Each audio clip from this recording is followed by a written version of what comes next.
জয়, লড়াই করে বাঁচতে চাই, লড়াই লড়াই লড়াই চাই। লড়াই করে বাঁচতে চাই। পশ্চিমবঙ্গের কোটি কোটি মানুষকে নেতৃত্ব দেন যিনি, রক্ষা করেন যিনি, পথ দেখান যিনি, তিনি অগ্নিকন্যা মমতা বন্দ্যোপাধ্যায়।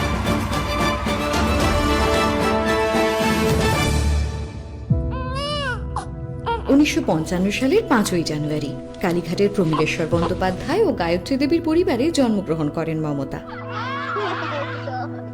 ভাই বোনেদের সাথে খেলতে খেলতেই আনন্দময় পরিবেশে বড় হওয়া।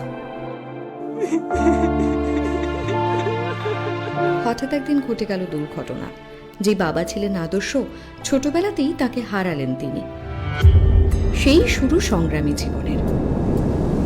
কখনো সকালবেলা দুধ বিক্রি করে, কখনো টিউশন পড়িয়ে সংসারের হাল ধরলেন তিনি। তবুও কিন্তু পড়াশোনা ছাড়লেন না।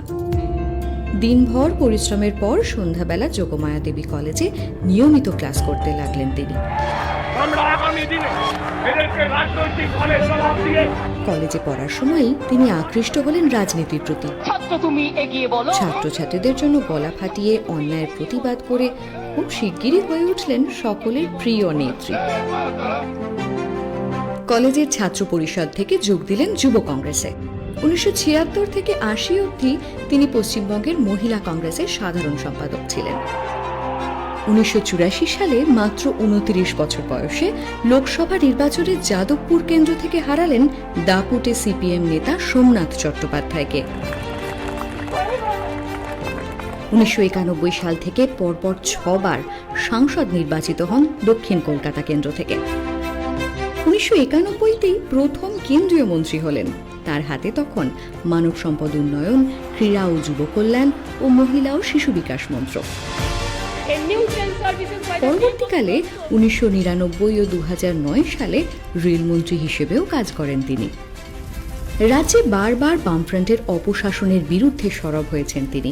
ফলে আক্রমণের লক্ষ্যও হয়েছেন, তবু তাকে দমানো যায়নি।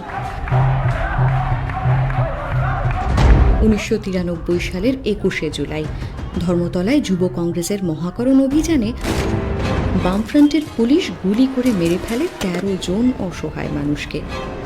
তিনি বেঁচে গেলেও তীব্র আঘাত পান। সেদিনই তিনি শপথ নিয়েছিলেন, যদি কোনোদিন মহাকরণে ঢুকি তবে মাথা উঁচু করে ঢুকব। রাজ্যে বাম বিরোধী শক্তি হিসেবে কংগ্রেস শীর্ষ নেতৃত্ব যে কোনো জোরালো ভূমিকা নিতে পারছে না, সেই নিয়ে তিনি বারবার অভিযোগ করেছেন। অবশেষে বিরক্ত হয়ে কংগ্রেস ছেড়ে বেরিয়ে এলেন। নিজের আদর্শ প্রতিষ্ঠা করতে 1998 সালের 1 জানুয়ারি শুরু করলেন নতুন দল তৃণমূল কংগ্রেস।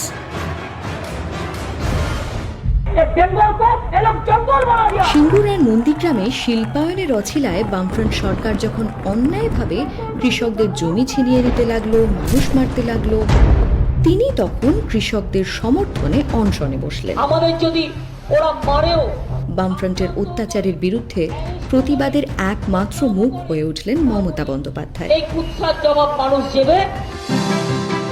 আমি মমতা ব্যানার্জি ঈশ্বরের নামে শপথ করিতেছি। শেষ পর্যন্ত 2011 সালে বিধানসভা ভোটে পশ্চিমবঙ্গের প্রথম মহিলা মুখ্যমন্ত্রী হিসেবে নির্বাচিত হলেন। এই জয় গণতন্ত্রের জয়, এই জয় মা মাটি মানুষের জয়। চটি পরিহিত মাটির মানুষ মমতাকে একদিন মহাকরণ থেকে অপমান করে বের করে দেওয়া হয়েছিল। সেই চটি জোড়াই মহাকরণের সিঁড়ি পেরিয়ে উঠল সসম্মানে। তিনি ক্ষমতায় আসার পরেই শান্ত হলো জঙ্গলমহল, হেসে উঠল পাহাড়। সাধারণ মানুষের জন্য চালু করলেন স্বাস্থ্যসাথী, কন্যাশ্রী, সবুজ সাথী, শিক্ষাশ্রী, কৃষক বন্ধুর মতো উপকারী প্রকল্প। 5 বছর পেরোতে না পেরোতেই বামফ্রন্ট এবং কংগ্রেসের এক আদর্শহীন জোট এসে দাঁড়ালো দিদির পথের সামনে। কিন্তু বাংলার মানুষের আশীর্বাদে আবার মুখ্যমন্ত্রী হিসেবে নির্বাচিত হলেন তিনি। 2021 আবার এসেছে নির্বাচন। এবার প্রতিপক্ষ এক বহিরাগত অশুভ শক্তি, যারা সাম্প্রদায়িক দাঙ্গায় বিশ্বাসী, যারা রাতের অন্ধকারে হিংস্র জন্তুর মতো ঝাঁপিয়ে পড়ে মা বোনেদের ওপর, যারা ভাগ করতে চায় বাংলাকে, লক্ষ লক্ষ বাঙালিকে পাঠাতে চায় ডিটেনশন ক্যাম্পে। তবে এবারও বাংলার শিক্ষা, সংস্কৃতি, আদর্শের রক্ষা কবচ হয়ে দাঁড়িয়ে জননেত্রী মমতা বন্দ্যোপাধ্যায়। আজ তার সংগ্রামে সামিল গোটা বাংলা, কারণ তিনি বাংলার অগ্নিকন্যা।